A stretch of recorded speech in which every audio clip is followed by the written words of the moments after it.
renungan malam, ye shall receive power, atau engkau akan menerima kuasa, oleh Ellen G. White, tanggal 16 Juni tahun 2025. Mari kita berdoa. Bapa kami yang di sorga, Allah yang kami sembah melalui anak-Mu Yesus Kristus, pada malam ini kami datang menghampiri hadirat-Mu yang kudus, bersyukur dan berterima kasih oleh sebab penyertaan dan perlindungan Bapa bagi kami sepanjang hari hingga malam ini. Pada malam ini kami siap mendengarkan firman-Mu. Mohon kehadiran Roh Yesus Kristus dalam hidup kami, agar kami dapat mengerti dan menghidupkan firman-Mu. Besertalah dengan kami sepanjang malam ini. Mohon ampuni kami atas dosa dan pelanggaran kami. Kami berdoa di atas nama Yesus, Tuhan dan Juru Selamat kami. Amin. Renungan malam hari ini akan dibacakan oleh Saudara Jansen Siregar. Kepada Saudara Jansen, kami persilahkan. Selamat malam. Renungan malam tanggal 16 Juni tahun 2025 berjudul Lingkungan Sekitar Lapangan Kerja yang Luas. Ayat inti di dalam Lukas 8 ayat 39. Pulanglah ke rumahmu dan ceritakanlah segala sesuatu yang telah diperbuat Allah atasmu. Orang itu pun pergi mengelilingi seluruh kota dan memberitahukan segala apa yang telah diperbuat Yesus atas dirinya. Ladang-ladang terbuka di mana-mana, membutuhkan pengkhotbah yang hidup. Di dalam dan di luar negeri, ada lowongan yang tampaknya tidak dapat diisi. Namun, ada banyak orang yang memiliki terang kebenaran, dan jika mereka mau melakukan segala daya mereka untuk memberi terang kepada orang lain, betapa banyak yang dapat dicapai. Tidak semua orang dapat menjadi pengkhotbah firman, tetapi di rumah mereka sendiri, semua orang dapat melakukan sesuatu bagi Kristus. Mereka dapat melakukan pekerjaan yang baik di antara tetangga mereka. Jika mereka mau mencurahkan pikiran dan hati mereka untuk pekerjaan itu, mereka dapat menyusun rencana yang dengannya mereka dapat berguna dalam hal kecil, apapun jabatan mereka. Peluang yang terus bertambah untuk menjadi berguna. Pembukaan yang penuh pemeliharaan untuk firman Allah disampaikan, menuntut persembahan kita berupa waktu, kecerdasan, dan uang, pemberian besar dan kecil, sebagaimana Allah telah memakmurkan kita untuk membuat jalan bagi kebenaran di tempat-tempat gelap di bumi, untuk menegakkan standar kebenaran, dan untuk memajukan kepentingan kerajaan Kristus. Para malaikat surgawi sedang menunggu untuk bersatu dengan agen manusia, agar banyak jiwa dapat mendengar dan terkesan oleh Roh Kudus dan bertobat. Kita telah lama menantikan dan menunggu kedatangan Tuhan. Tetapi, apakah kita melakukan segala daya kita untuk mempercepat kedatangannya? Tuhan tidak lalai menepati janjinya. Sekalipun ada orang yang menganggapnya sebagai kelalaian, tetapi ia sabar terhadap kamu, karena ia menghendaki supaya jangan ada yang binasa, melainkan supaya semua orang berbalik dan bertobat. 2 Petrus 3 ayat 9. Sementara Tuhan terus bekerja, sementara seluruh sorga terlibat dalam pekerjaan di bumi untuk menarik manusia kepada Kristus dan bertobat, apa yang dilakukan oleh para agen manusia untuk menjadi saluran terang, sehingga mereka dapat bekerja sama dengan para agen ilahi? Apakah mereka setiap hari bertanya, Tuhan, apa yang Engkau kehendaki agar aku perbuat? Kisah Para Rasul 9 ayat 6. Apakah mereka mempraktekkan penyangkalan diri seperti yang dilakukan Yesus? Apakah mereka sangat tersentuh, hati mereka tergerak untuk berdoa kepada Allah agar mereka dapat menerima kasih karunia-Nya, Roh Kudus Allah? agar mereka dapat memiliki hikmat untuk bekerja dengan kemampuan dan sarana mereka untuk menyelamatkan jiwa-jiwa yang sedang binasa di luar Kristus. Dikutip dari The Review and Herald, tanggal 16 Mei tahun 1893. Demikianlah bacaan renungan malam kita pada hari ini. Tuhan Yesus memberkati. Terima kasih atas penata layanan Saudara Yansen. Tuhan Yesus memberkati. Selamat malam, saudara-saudari dalam Yesus Kristus. Judul renungan malam ini adalah lingkungan sekitar lapangan kerja yang luas. Ayat inti terdapat dalam Lukas 8 ayat 39. Pulanglah ke rumahmu dan ceritakanlah segala sesuatu yang telah diperbuat Allah atasmu. Orang itu pun pergi mengelilingi seluruh kota dan memberitahukan segala apa yang telah diperbuat Yesus atas dirinya. Perkataan Yesus, pulanglah ke rumahmu dan ceritakanlah segala sesuatu yang telah diperbuat Allah atasmu, adalah jawaban dan sekaligus perintah dari Yesus atas permintaan orang yang tadinya dirasuk setan itu, supaya diperkenankan ikut serta dengannya. Orang itu tidak membantah, melainkan dia pergi mengelilingi seluruh kota dan memberitahukan segala apa yang telah diperbuat Yesus atas dirinya, tentang kuasa Yesus menyembuhkannya dari kerasukan setan. Dia adalah misionaris pertama yang diutus Yesus ke daerah Dekapolis. Roh Nubuat berkata dalam The Signs of the Times, tanggal 12 Oktober tahun 1891,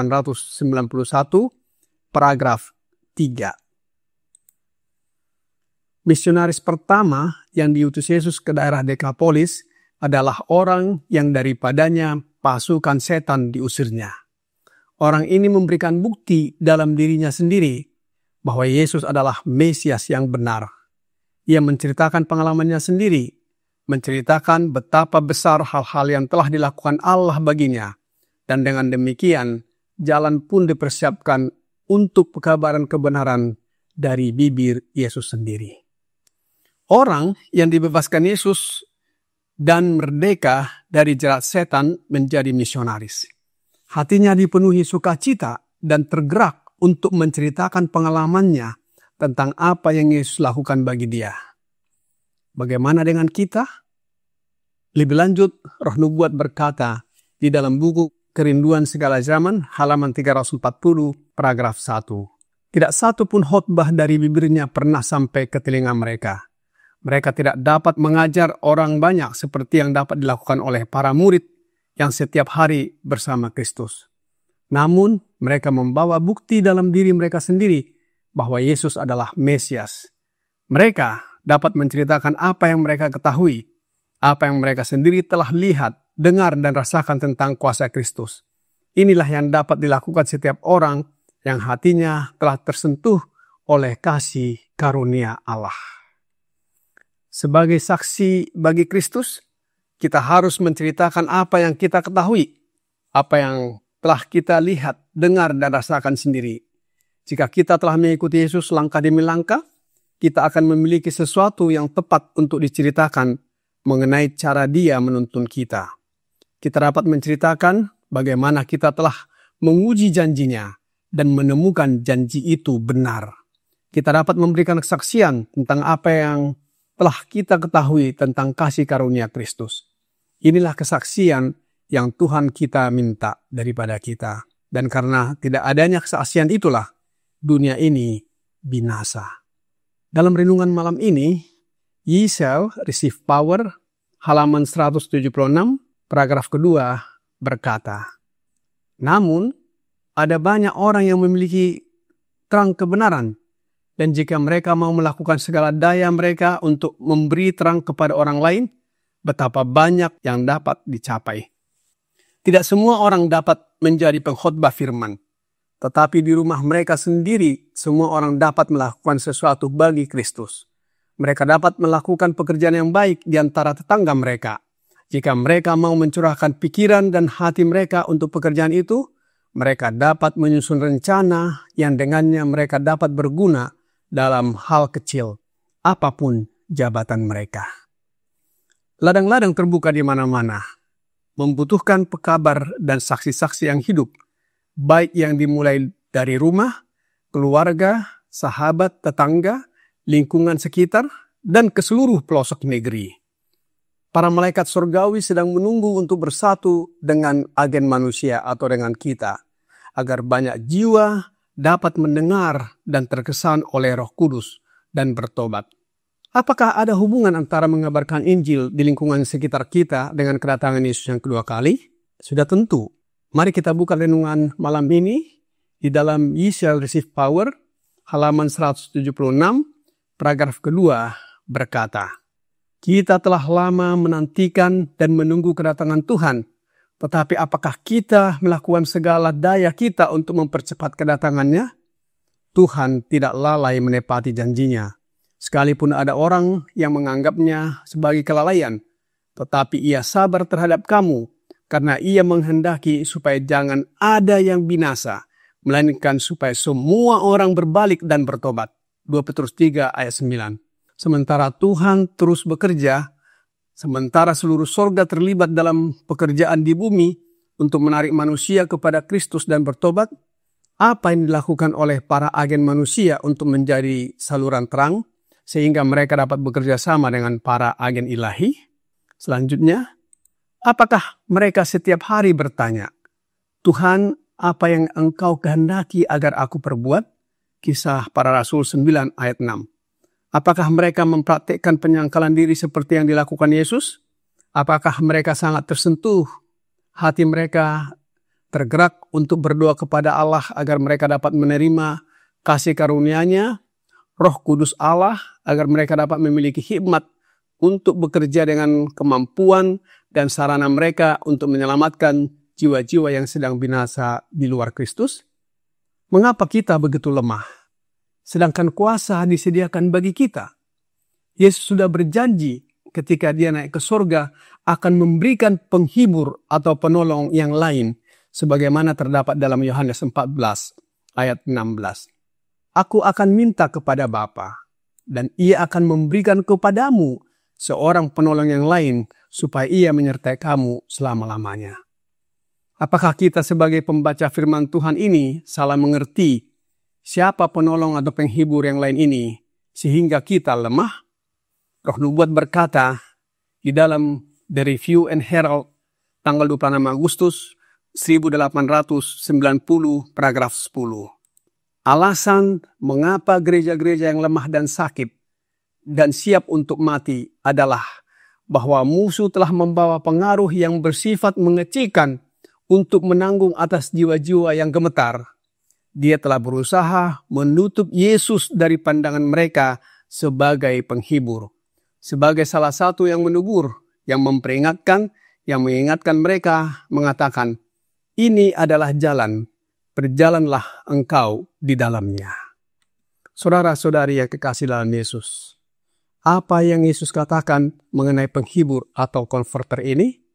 Tulisan Roh Nubuat yang lain memberikan keterangan, sebagaimana terdapat di dalam manuskrip Releases volume 14, 179, paragraf kedua berkata, Kristus memberitahu kita bahwa Roh Kudus adalah penghibur, dan penghibur itu adalah Roh Kudus, Roh kebenaran yang akan diutus oleh Bapa dalam namaku.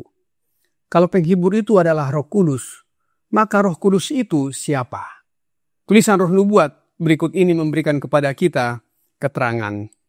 Juru selamat adalah penghibur kita. Roh Kudus adalah dirinya sendiri.